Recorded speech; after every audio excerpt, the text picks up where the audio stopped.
So I understand that you accepted this job back in 2014. Yeah, I think it was 2013. 2013. What school were you principal under for? So I was just finishing up my 9th year as principal at Eisenhower Middle School. And what was the experience like there? So that's an interesting story. I taught math in this building for 16 years and got my administrative certificate.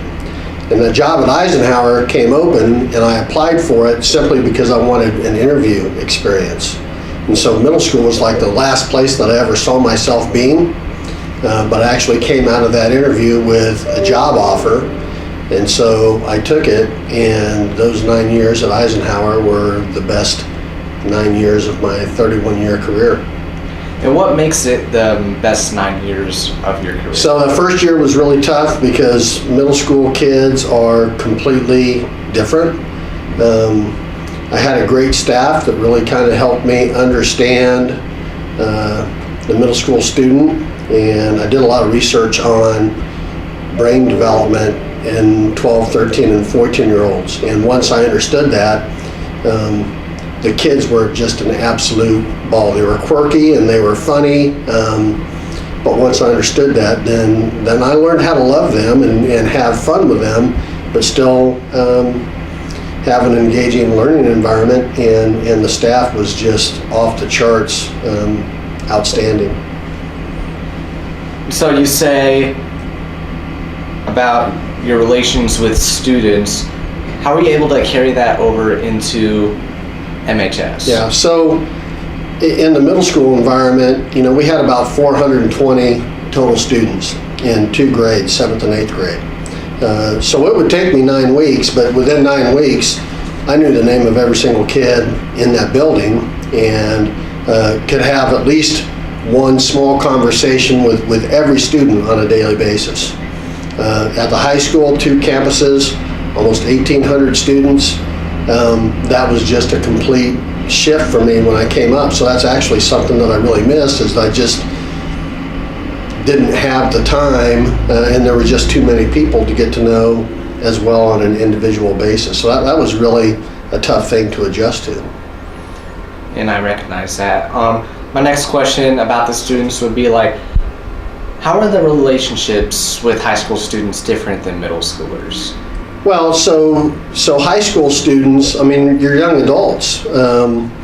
Brains aren't fully developed yet, but responsibilities and decision making, we're getting ready to send students out from this building upon graduation as seniors into the world, and we want them to be prepared to be functioning members in our democratic society. And so students have to be trusted with a lot more responsibility, but at the same time, every mistake is a learning opportunity. And so we as adults, I think, need to understand students aren't going to be perfect, and the greatest amount of learning occurs in the mistakes. And when students make mistakes, we have to harness that opportunity to learn and help students learn. And so moving on from the students to you, what were some of the best memories that you've had coming into MHS? Of my time here at MHS? Yes. So I would say, every time that I attend a vocal music concert or an orchestra concert, band concert, play performance, the various activities that might happen in the career and tech ed environment, whether that's in the culinary classroom or going out into the metal shop, the automotive shop, walking into classrooms and just seeing the amazing level of material that students are covering, athletic events. Those are the things that are just really, really special to me, especially when I attend a concert in Rezac Auditorium and I'm looking up on the stage at incredible performance, but I'm also looking at students that are out on the soccer field or on the basketball court or some other facet of life, and I just look at that and I say, that right there, that is the picture of Manhattan High School. And sometimes in administration, we deal with a lot of the ugly things that happen that really in the totality of the school are just a really, really small percentage, but they dominate a lot of our time in our world.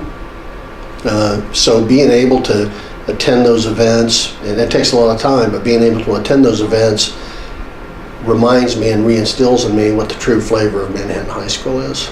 And that's what I'll remember. Since you're retiring at the end of the year, what will you miss from Manhattan? Those are the things that I will miss. Those are absolutely the things that I will miss. I won't miss being engaged for 80 hours a week, which is basically what this job is. There's an awful lot of fun to it, but there's certainly its fair share of stuff that's not so fun. So I'm really looking forward to changing gears and just doing something totally different and unique. So, as we wrap up, what is your final message to the students, faculty, and the parents of the students at MHS? So Manhattan is a great town. I grew up in this town. This town has a lot to offer. Manhattan High School, as the single high school in the town, embraces everything that Manhattan is.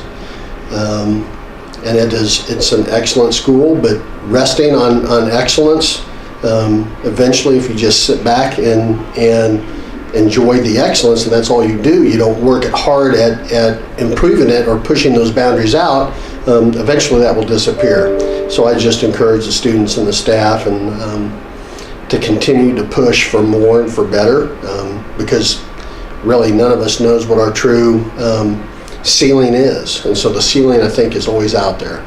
Joel Gittle would say in the band program, 1 inch higher. And so he always asks his students, reach as high as you can, and everybody in the room puts up their hands as high as they can. Then he says, okay, go 1 inch higher. And sure enough, you see everybody's hands go up. So what we think is our limit is probably not our limit. Don't settle, always push for more. And I think, as great as Manhattan High School is, there's a lot more that we can do too.